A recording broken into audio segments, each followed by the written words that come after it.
Tim, nice to meet you. Yeah, you too, Amos. Tell us a little bit more about High Performer Building, a bit about yourself, how it all started, and what you guys are about.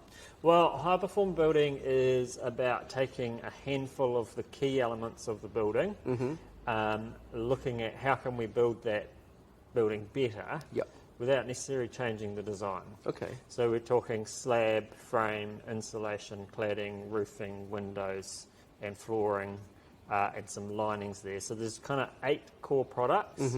We're not talking about finishings, we're not talking about colours, but kind of there's only 8 products, but you'd stand back and go, that's the bulk of my house. Nice. And so High Performer Building is saying, great, keep your design, how can we look at using better products in those elements to give you a better home or a better building as an outcome. Great. And what's the benefit to someone building or say someone doing a renovation? Like if I'm putting on your products in my build, is it just going to look better? Yep. Or is there something more? So what we're really focused on, because for too long our industry's been really geared around what's good for the builder or what's good for the architect or the supplier. Sure. And we're saying, hang on, this whole thing needs to be about what's in it for the occupant. So the person who is paying the 25, 30-year mortgage for this building, what do they get? So that's things like strength and durability, thermal performance, sustainability, and low maintenance, you know. Now, each product all contributes to different parts of those things. So we're definitely looking at that. But then what we do is we turn that into a sales story as well. Because if you're a developer and you're trying to sell a project, if you can adopt this sales story and demonstrate why your project that you're building is of a high quality, that's very powerful. But also it's powerful for your client who is buying the product from you and may decide to sell the home in 2 or 3 years. So that story stays with the building about how it's been built to a really high quality. Yeah, so you have a point of difference and you retain your value in the product. Yeah.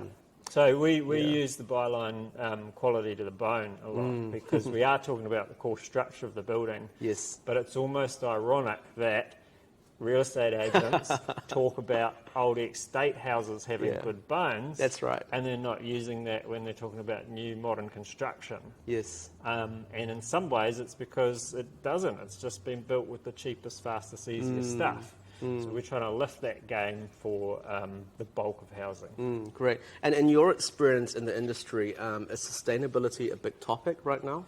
Yeah, and obviously it's getting bigger and bigger.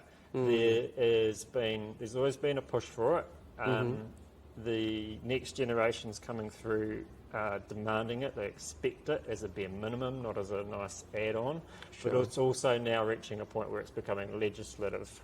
So the updates to the building codes and some of the tools around the construction industry are factoring that in. So it won't be long, and you will need to calculate the carbon load of a building. They're just nutting out exactly how they calculate that. So in your opinion, it wouldn't be long before we will be held to a higher standard of sustainable building. Yeah. And that covers everything. So there's three key bits if we look at a building that when it comes to sustainability. So there's what we call embodied carbon. So when you hand the keys over to the client, how much carbon went to getting to the building to that point?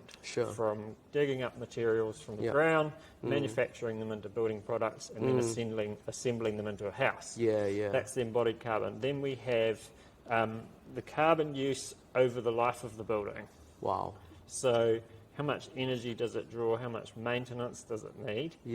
And how long is that life of the building? And something to bear in mind there isn't just how long is this building going to last, but how long is this building going to be fit for purpose for that site?